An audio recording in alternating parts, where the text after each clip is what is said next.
Step right up. Climb aboard. The caravan is waiting. Hurricane Halloween. Waterwitch, New Jersey. Halloween morning, 6:06 a.m. Chief Holloway stood on the station roof, the place he always went to think, and on rare occasions, worry.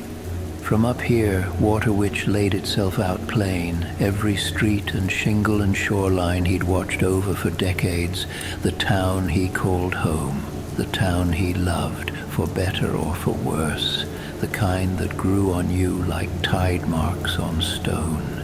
It had its blemishes and its buried secrets, and even a few buried treasures if you knew where to look. None of it surprised a place stocked with families who'd lived here for generations, their roots sunk deep as pilings. But through it all, the good people held the town together, and Chief Holloway had spent most of his life at the front of that effort. Down below, between the pier and Widow's Point, a Weather Channel crew fought the wind, their camera swaying on its tripod as they sold fear to their viewers. Up Waterwitch Avenue, the last evac cars crawled uphill with hazards blinking, a thin string of taillights climbing toward higher ground. The ferry lot sat empty and locked, its chain-link gate rattling in the gusts. They'd shut service down hours ago. Closer below, a public works truck idled at the curb, its orange lights blinking in the dark, a lone ember of Halloween trembling in the storm's breath. A young worker knelt at a clogged storm drain, scooping free a heavy clump of leaves.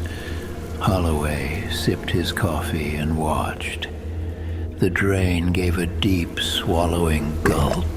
Water rushed inward and spun itself into a tight whirlpool, clean, centered, almost too precise.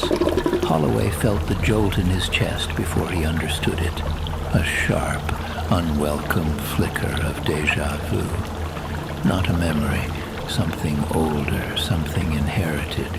Behind him, the twin lights blinked on through the dark morning and rain, the right tower steady, the left hesitating before it flared to life. Their beams swept over the rooftops, the locked ferry gate, and the bay swelling in the dark. They'd always been rumored to be haunted, anything that old earns the title sooner or later. Haunted or not, folks around here like to say the towers were the eyes of a god watching over Waterwitch. Those who know the town best still wonder what kind of god keeps watch from up there and what it's waiting to see. Above them, storm clouds stacked higher and darker, rising in layered rings that matched the shape spinning below. Holloway didn't move.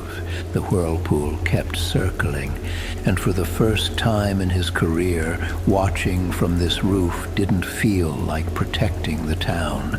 It felt like the town was quietly turning its eyes on him as he lost himself temporarily while watching the water circle downward with a vortex. The spiral tugged at his eye the way déjà vu tugs at memory. It was the kind of shape nature never draws on accident. He exhaled, rubbing a thumb along the side of his cup. Storm's early, he thought while looking up at the twin lights. From far out on the bay came a low, drawn-out moan. Wind threading through something metallic, something old. Holloway turned toward the water. A shiver crawled up his spine. He didn't know why, not yet, but the spiral stayed with him long after he went back down the stairs into the station. By 9 o'clock Halloween morning, Waterwitch already felt hollowed out. Shops were boarded, porch flags hung limp with rain, a gray sky pressed low, sniffing at the rooftops like a dog deciding where to bite. The wind scraped along Bay Avenue in long, irritated sweeps. Halloween decorations, plastic ghosts, sagging cobwebs, a zombie on a stake, rattled like loose bones. The air smelled like seaweed and fresh plywood. The storm was creeping closer. More than half the town evacuated. They'd learned their lessons during Hurricane Sandy. Inside Kelsey's Bar, a family-owned tavern stranded in the middle of Bay Avenue, the lights flickered over empty stools and a few forgotten beer coasters. Roy Nunzio sat hunched on a stool, his work boots dripping steadily onto the scuffed floor, nursing the last warm inch of a cheap beer. A faucet behind the bar dripped, and then dripped again. The place was empty except for Jackie Kelsey, the owner, who leaned on the counter behind him, smoking like she had no intention of letting the storm scare her out of old habits. Roy and Jackie were two halves of the same broken coin. Both were missing several teeth. Both had a hint of a tired sadness in their eyes and stories that never needed telling. You all boarded up at home? Roy asked, gesturing with his chin toward the windows. Already did. You helped me with half of it, remember? Right, feels like it was last week. Roy replied. They shared a thin laugh, the kind that's more exhale than joy. Well, to be fair, I helped half the town board up, and I'm getting old and forgetful. But as long as it's done, Roy said before taking another sip of beer. Oh, don't worry about my place. Sandy barely made a dent besides the basement.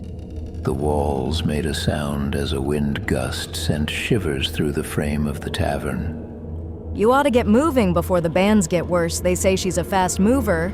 Jackie said, while rubbing the bar with a wet rag out of habit. Roy lifted his beer, swished what was left. Yeah, one more wouldn't hurt. You're already one more, Roy. He smiled with half his mouth. Fair. He slid off the stool, joints cracking, and tossed a few crumpled bills on the counter. Say hi to Father Dolan for me, Jackie said. I'll pass it along. Roy grunted, tugging his tar and caulk-stained sweatshirt over his balding scalp and then his pot-belly. For the ride home, Jackie added, holding out a cold can of Busch.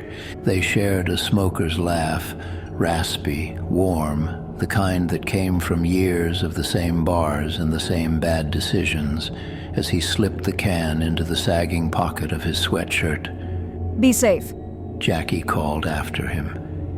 When he opened the door, the wind slapped him hard across the face, a stiff, salty gust that carried rain sideways. The clouds overhead moved with a violent urgency, as if they were running from something bigger behind them. Nunzio's roofing was printed on the back of his sweatshirt, the N nearly peeled off. The van outside looked worse, dented ladders rusting, windshield cracked into a spider web that glittered faintly whenever lightning flickered. But it started, most days anyway. Roy made it about 100 feet before the van lurched sideways. Don't you dare, he muttered. The tire blew anyway, an ugly pop swallowed by the wind. He slammed his palm against the steering wheel. Son of a... The van coasted to the curb next to a telephone pole, absolutely plastered with decades of flyers, garage sales, missing pets, summer concerts, faded political posters, rusty nails, and staples stuck out like porcupine quills. Roy stepped out into the cold mist, cursing under his breath. His windshield wipers groaned as they pressed against the glass. As he knelt to check the tire, something silver glinted by the base of the pole between his tire and the curb. He frowned and lunged forward to reach for it. It was a harmonica, half-rusted green with corrosion along the edges and dented on one side like it had been stepped on by God himself. No brand, no engraving, no reason to be there. Roy brushed dirt off it with his thumb, then smacked it against his thigh to knock loose whatever was inside. Sand trickled out, seaweed, maybe some silt. Things older than me, he muttered.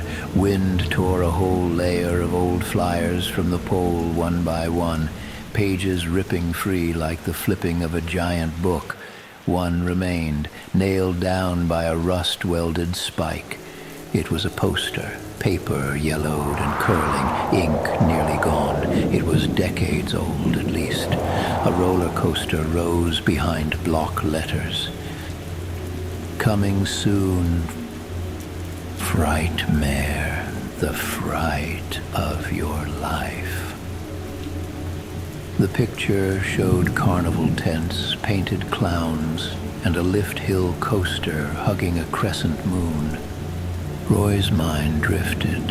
His grandfather on a back porch in summer, playing harmonica between cigarettes, making even sad songs sound like promises. A warm buzz filled Roy's chest. Nostalgia, maybe, or something else curled deeper. He lifted the harmonica to his lips, just to see. He blew a gentle breath. A single note wheezed out, thin, off-key, wrong. But it vibrated through him, tiny but electric. The wind kicked harder. Leaves spun in a tight circular pattern at Roy's feet. A spiral, small but deliberate. A pickup pulled up and idled behind him, headlights diffused in the rain. You're losing daylight, Roy. A voice called. It was Charlie Huber, heading out of town before the bridges closed. Come on, I'll help you throw a spare. Roy shook off the trance, nodded, and together they wrestled the jack under the van, the two working in grim, wordless rhythm. 15 minutes later, the van was roadworthy, at least as roadworthy as a Nunzio rust bucket ever got. But when Roy slid back into the driver's seat, the harmonica was still in his pocket, warm like it had always been there. By the time Roy turned onto Shore Drive, the rain had picked up. Not sideways sheets, just the steady, needling kind that soaked you through and whispered that worse weather was on the way. St. Bridget's sat at the center of town between a shuttered florist and a park playground with a jungle gym and rusting chains that held swings. Roy pulled up, grabbed his tool pouch and a stepladder, and trudged inside the churchyard. Father Dolan opened the front door before Roy could knock. Bless you for coming. The priest said, breathless. This old place is falling apart faster than I can pray over it. Roy liked Father Dolan. He was kind without being soft and didn't judge a man whose faith had rusted out years ago. What's the damage? Roy asked. Tree branch cracked one of the stained glass windows. Father Dolan said, gesturing toward the sanctuary. I want to get it boarded before the whole church floods. Funny thing, God promised he'd never flood the earth again. He gave a tired smile. Genesis 9:11, I've been repeating it all morning. Can't hurt to remind him. Roy grunted. Show me. As they walked toward the window, Father Dolan spoke the way people do when storms make them reflective. You know, Roy, I've lived in Waterwitch long enough to know every person here has two storms. The one outside and the one they keep inside. Roy set his tool bag down, listening. For me, The priest continued. the worst storms have always been spiritual. Roy snorted softly. For me, the nightmares are life storms, health problems, cancer, losing family, losing pets, divorce, watching things fall apart. Those are the ones that keep me up at night. Father Dolan smiled sadly. That's what Christ is for. Roy didn't answer. He stepped closer to the damaged window. Colored shards were scattered across the floor, wet from the wind-driven rain. What remained of the panel clung to the frame, Jesus calming the storm, his raised hand fractured into a web of broken color, the waves around him shattered into jagged edges. Roy stared at it. If Jesus couldn't stop this storm, He muttered, while pointing at the Bible scene, what chance does the rest of the town have? By the time they finished boarding the window with 3/4-inch plywood, the wind had picked up enough to moan against the church's siding. Roy wiped sweat and rain from his brow. Need help moving that big cross? If you don't mind. Father Dolan said. I don't want it getting damaged. They lifted the giant wooden cross, carrying it through the sanctuary toward the storage alcove near the baptismal font and down the steps to the basement of the church. That's plenty. Father Dolan said. You've done enough today. You go rest up and stay safe in this storm. I'm going to town inland as well. Got a hotel room for the night. I'll come back here tomorrow to assess any damage, and I'll be in touch. God be with you, Roy. Roy nodded and said, See you soon. Tools clinked in his pouch as he began packing up his tools. Father Dolan headed to grab his keys. Roy stopped by the font, noticing ripples in the water. A thin leak from the storm above tapped steadily into the holy water. A single drop, then another, then another. A slow leak that was sure to worsen with the storm. Each one sent a tremble across the surface, tiny rings overlapping, colliding, erasing each other. But the ripples didn't behave right. They didn't fade the way gentle ripples should. They clung to the edges. They shivered. They gathered as if waiting for the next drop with a kind of tense, breathless attention. And for a moment the surface looked like it was trying to separate, the way oil pulls away from water. Roy leaned in, brow furrowed. Another drop fell. The surface twitched, pulling the reflections in strange directions, bending the candlelight into a warped, wavering shape that reminded him of an eye blinking open. Roy swallowed hard and reached into his pocket, fingers brushing the harmonica. It felt warm again. As he lingered, watching the water, the front door creaked open. Roy turned. A figure stepped inside. A person maybe in their late 30s or 40s, wearing a dark coat, collar up, hat low. Could have been a man, could have been a woman. Is Father Dolan here? Roy heard himself say, Yeah, he's inside.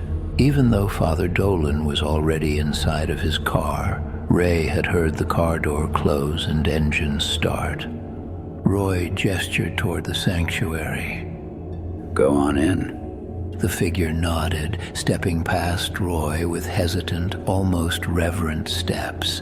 Roy's fingers danced at his side near his tool belt, and he lifted the black-handled hammer out of its holster. Penance, Roy whispered. The stranger turned slightly. Roy took one clean swing of the hammer that landed on the stranger's temple. Blood burst like a volcano as the stranger collapsed sideways, half falling into the baptismal font. Blood ran down their cheek and dripped into the water.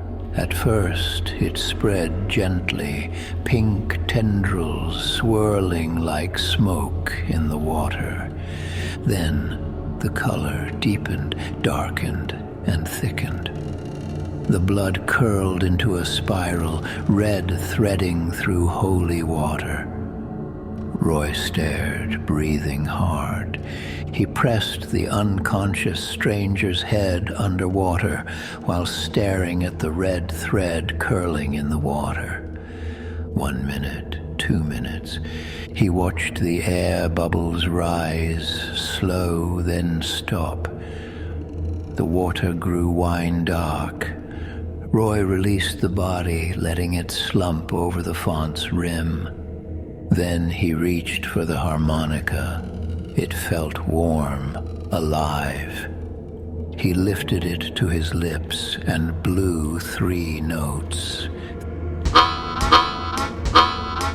Thin, off-key, but the sound vibrated through the church like a thread pulled taut. He dragged the body by its wrists, boots squeaking on the soaked tile, down the narrow steps into the flood-prone basement. He dropped the corpse with a wet thud. Roy then lifted his blood-stained hammer and began cracking each cellar window of the church one by one. Cold rain and runoff began to trickle in down the walls beneath the windows. He climbed back up the stairs, stepping into the storm-damp yard. He strode to each gutter's downspout and unlatched the pipe extensions so the water wouldn't drain away from the church, but would pool around its foundation. The ground softened. The water seeped inward. He returned to the basement door and listened. Water trickled, dripped, and poured, filling, rising, and claiming. A baptism of another kind. Roy lifted the harmonica again. He blew a soft note, testing it, a low, trembling, old-world sound, a sound that did not belong to Roy's hands. He smiled, slow and wrong, watching the trickle of storm water fall into the wine-colored baptismal font, sending small, blood-red waves to spill over the edge and onto the church floor. Roy was halfway back to his van when every phone in town screamed at once. That shrill electronic wail, the kind that cuts straight through bone. His pocket buzzed. Emergency alert. Hurricane Sam expected to strengthen near coast. Storm surge plus high wind likely. Seek shelter immediately. The rain thickened, falling in sharp diagonal lines, as if the wind was stitching the town shut. A plastic witch decoration snapped from a porch. A carved pumpkin slid off a stoop and rolled into the gutter. The first real gusts hit like slaps. Roy got in his van and pulled away from St. Bridget's. The harmonica pulsed warm against his chest in his breast pocket. 10:48 a.m. On Bay Avenue, where the old houses and mom-and-pop shops sat low and stubborn, the stormwater began to gargle in the drains, then spit back like the town itself was sick. A sour smell of salt and rot lifted off the asphalt, and the flood started crawling up from the gutters like it had a mind to stay. Tessa Ray, Waterwitch's famous TikToker, tied up her yellow kayak at the corner of Bay Avenue and First Street. Her clear raincoat sparkled. Under it, she wore a black witch dress, purple corset, thigh-high boots, and a pointed hat that wouldn't stay straight in the wind gusts. Her makeup stayed perfect, no matter the weather. A vape pen glowed between her fingers. Hello, witches! She chirped into her phone after blowing smoke. And happy Halloween! Tessa Ray here, the Witch of Waterwitch, and we're live from one of the most haunted places in the country, Waterwitch. And wouldn't you know it, it's Halloween and Waterwitch is serving storm vibes today. Landfall for Hurricane Sam is expected here tonight. Sam doesn't sound scary enough. Let's rebrand the storm to Hurricane Halloween in honor of the greatest holiday of the year. In in spirit of the storm and Halloween, I will not only be storm chasing, but I will be unveiling my brand new Halloween dance tonight. It's gonna break the internet. I can't wait to see everyone's own version of it afterwards. Heart emojis and flame emojis flew up the screen. Then something caught her eye. Outside of Second Chance Treasures, the local antique shop with its crooked porch sign and fogged-over windows, a metal cane bobbed in the floodwater near a clogged storm drain, its brass head shaped like a tiger's snarl, teeth bared, catching stray leaves and a miniature pumpkin. It turned slightly in the current as if looking up at her. Oh, hello. It had wedged itself against the drain grate. Floodwater curled around it, forming a small, perfect vortex, a tight whirlpool spinning with surprising force, as if the drain itself were trying to swallow the cane whole. Leaves circled in the spiral, bits of candy wrappers. The tiny pumpkin, trapped in rotation, kept nudging the tiger's jaw like a bead sliding around a rosary. Her viewers spammed heart emojis. The ring light shimmered across the water, and for a moment, just a second, the vortex reflected in the metal surface of the tiger's head.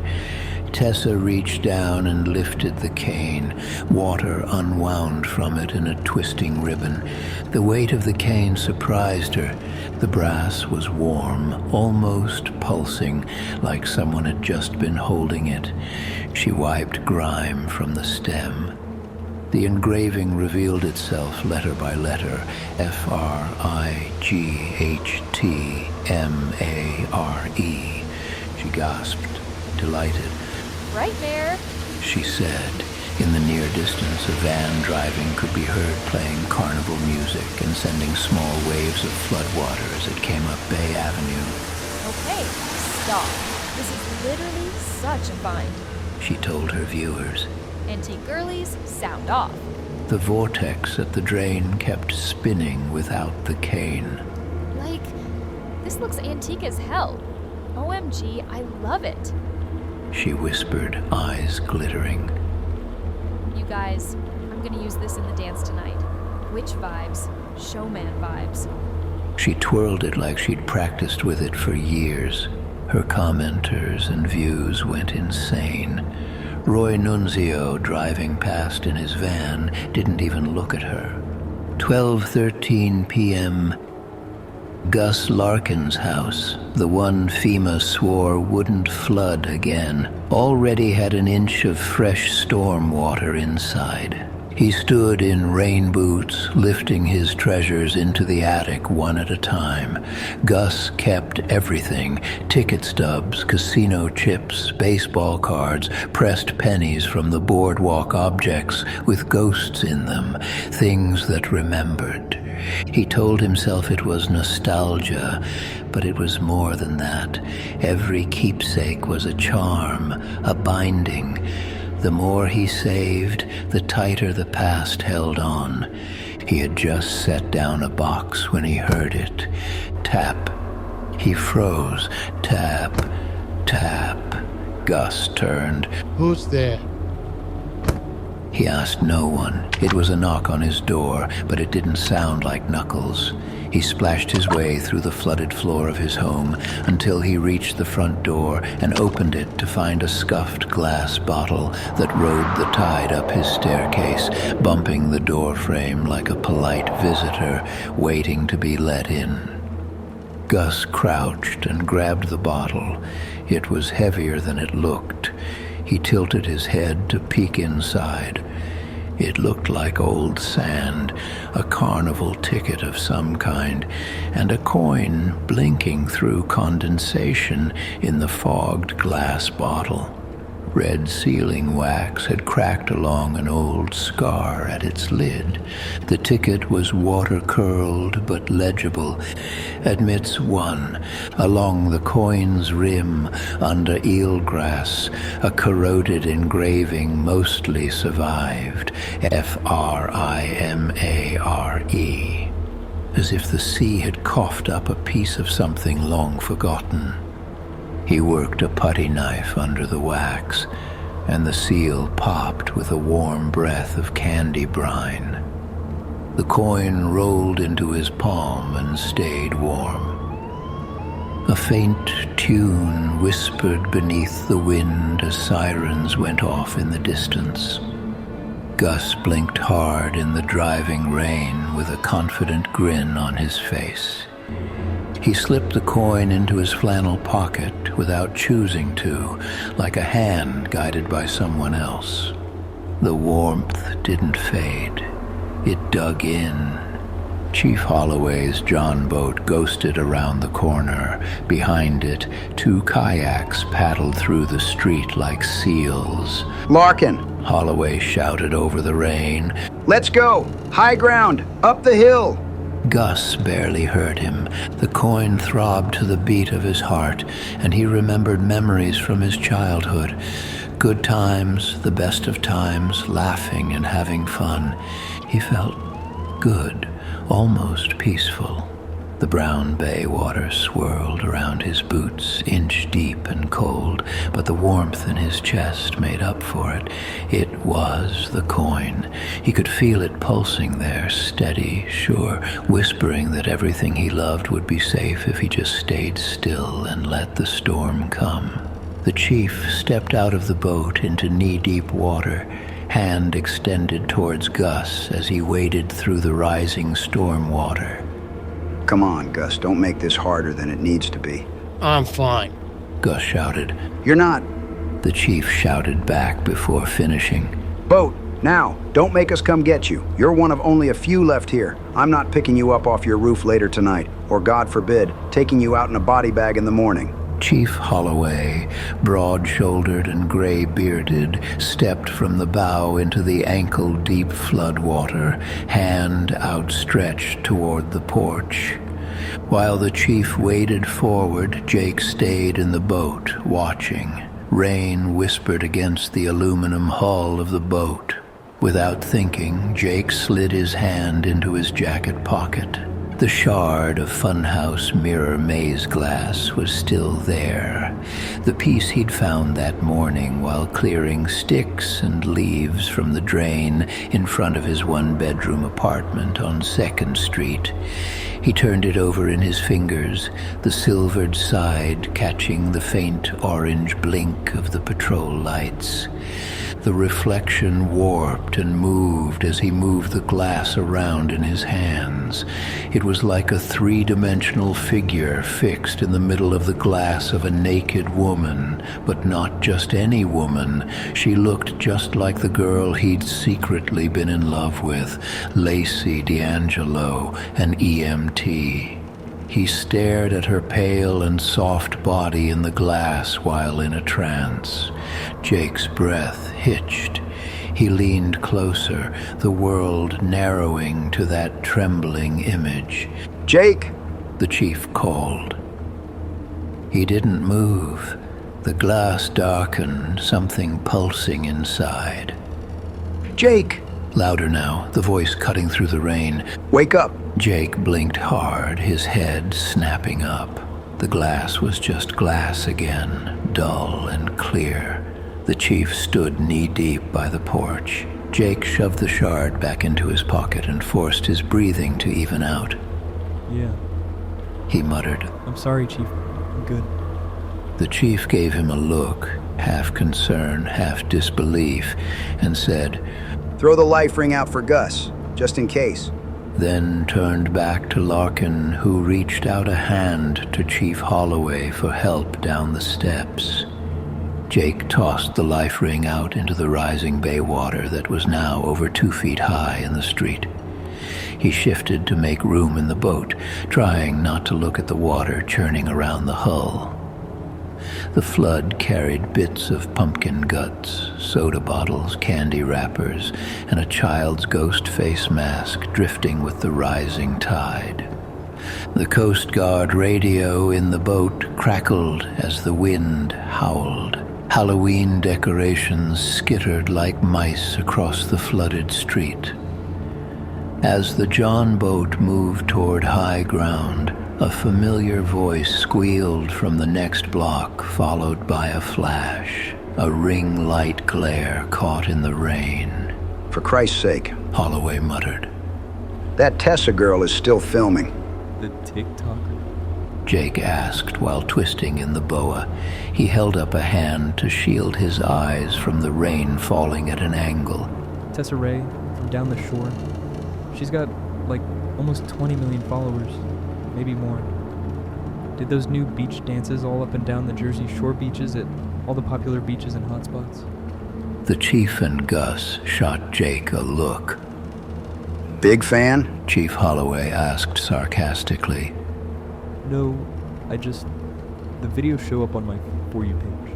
Viral is an understatement. She said she wants to be the #1 TikToker in the world. The chief spat into the brown bay water and said, Yeah, well, if she doesn't get out of the storm's way, she'll go viral for all the wrong reasons. Out on the flooded street, the TikTok influencer in a clear raincoat rode a yellow kayak as she held out her GoPro capturing storm footage. Category 1 vibes. Storm chasing life. She shouted while holding up a peace sign with her fingers. I heard she flew to Miami for a boob job. Jake said, glancing over his shoulder before adding, And the latest buzz is she's dating a guy on the Giants. You know the Weather Channel is in town. I bet they stick a mic in her face just to juice the ratings. Total clickbait. Good. The chief snorted. Maybe her boyfriend can airlift her out in the team helicopter. The joke died there, swallowed by the wind. The John boat nosed past a plastic reaper, drifting down a drowned sidewalk. Garlands of cheap bats wrapped themselves around Jake's paddle like they wanted a ride. A witch hat stapled to a stop sign flapped and slapped like a warning flag. They aimed the John boat toward the rise, where the flooded street finally gave up and remembered how to be a road again. Deputies waded in ankle-deep water, hauling the aluminum hull the last few feet, boots thudding against stalled sedans and cruisers, still blinking through the rain. "Transfer here!" someone barked through a bullhorn. They scrambled out of the boat into a couple inches of water, and then their feet found blacktop and emergency personnel who helped them into the back of a deuce and a half, an old National Guard truck already half full of neighbors wrapped in blankets. The bed smelled of diesel, wet rope, and the metallic bite of fear. As it lurched forward, the view widened into a shaky procession of red taillights crawling up the hill, hazard lights stuttering in the fog, fire engines, utility trucks, a news van with its mast half raised, antenna whips snapping in the wind like angry tendons. The convoy clawed its way toward the faint twin beams above the drenched town. Two lights, never quite blinking together. The twin lights stood like mismatched sentries, their glass eyes glimmering through the downpour. Every October, those towers were Waterwitch's crown. Volunteers strung orange bulbs up the spiral stairs, draped fake cobwebs through the railings. The local historical society and a local horror group called the Twin Lights Caravan ran ghost tours at all the nearest haunted places and always ended up at the Twin Lights kids lined the terrace for cider beside the 12-foot pumpkin towers. Hay bales and stray pumpkins peppered the lawn. Every year, Chief Holloway talked about retiring, and every year he didn't. Today, the decorations sagged in the storm. Orange bulbs blinked like half-drowned jack-o'-lanterns. A paper bat shredded itself on the parapet. Even the towers seemed to watch the chaos below, one eye always a blink late. 1 p.m. Chief Holloway stood at the base of the East Tower in a reflective slicker, radio pressed to his jaw. Get the kids and the old ones inside first. He called, voice steady despite the wind. The twin lights are the safest high ground we've got. Make them warm, make them comfortable. Inside the East Gallery, the lighthouse had become a patchwork refuge. Blue cots formed two crooked lines. A generator thudded like a second heart. Battery lanterns glowed beneath sagging paper moons, and cardboard black cats pulled from a basement box labeled DECOR.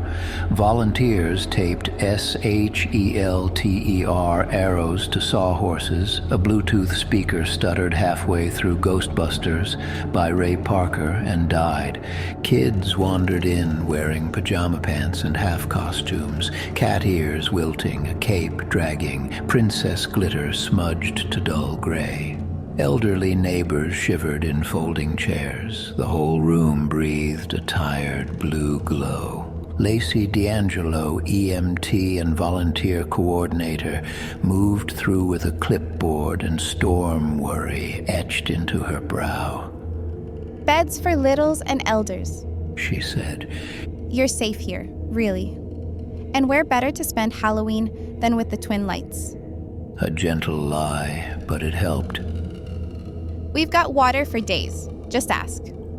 Chief Holloway shook rain from his ledger and steadied it against his knee, pages soft as peeled bark, ink trying to run. He wrote slowly, like careful handwriting might keep everyone anchored a little longer. Chief Holloway shut the ledger with a soft slap, sealing their names inside. Families huddled near the cots, kids burrowed under blankets. The two older men, Walter Hennessy and Sam Kadir, argued quietly about something no one could quite make out, their voices brittle with nerves and cold. People drifted toward the wide gallery windows that overlooked the long slope outside, drawn to any glimpse of what the storm was doing below. Cheryl gently herded them back. The layout was simple. Everyone clustered near the gallery's middle, volunteers watching the two exits, the long stone staircase to the terrace only one door away, a straight, easy path if someone ever wanted to move people quickly. Chief Holloway didn't notice that. Later, Gus Larkin would. The storm groaned against the stone. The hillside outside shimmered under sheets of water sliding toward the swollen bay below, dark as a mouth waiting to breathe. That was when the teenage boy slipped in fully, rain streaking his hair, the bent brass pipe hugged to his chest like a broken horn. Found this in a debris pile on my way up the hill, he said, grin a little too big for the night. A calliope pipe greened and dented, old carnival brass the sea returned like a memory it didn't want anymore. Holloway added his name to the ledger and passed him to Lacey, who steered him toward a cot. The boy set the pipe near the threshold where drafts could reach it. A gust slid in through the weather strip, and the pipe caught the air. It sang 3 bright notes. Cheery, wrong, a carnival calling from far away. An older man, Walter, eyes still closed, breathed, "Not bad." A few people chuckled, because that little tune felt more alive than the generator did. Great storm chasing footage by Tessa Ray on the talk, someone said from a cot. She's dubbed it Hurricane Halloween instead of Hurricane Sam. I saw that too. Nothing like turning a life-threatening situation into clicks, views, engagement, and money. If she were smart, she'd get our witch ass up here before landfall. Someone replied angrily with his eyes closed while laying on a cot. 1:47 p.m. Rain drummed against the office windows. Steady, mean rain, the kind that builds before the real trouble.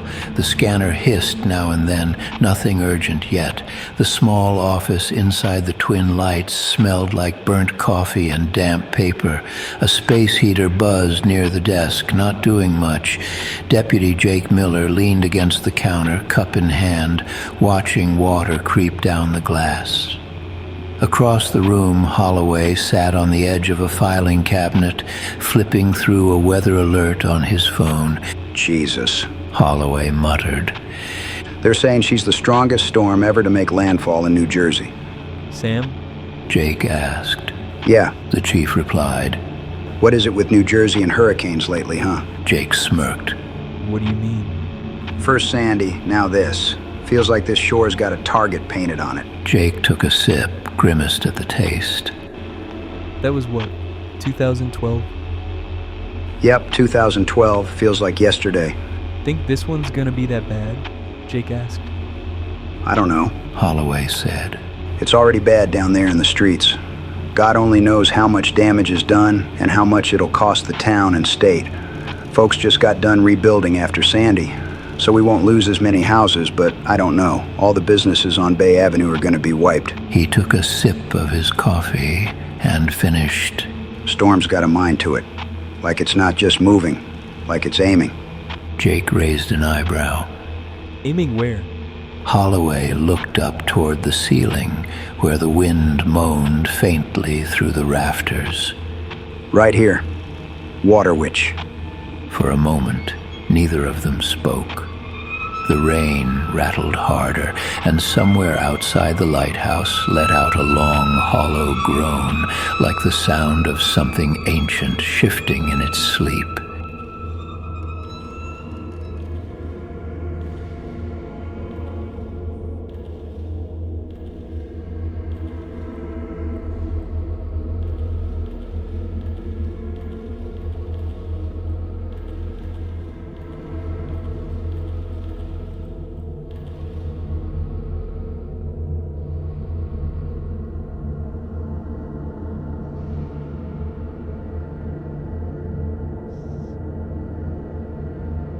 Thanks for watching.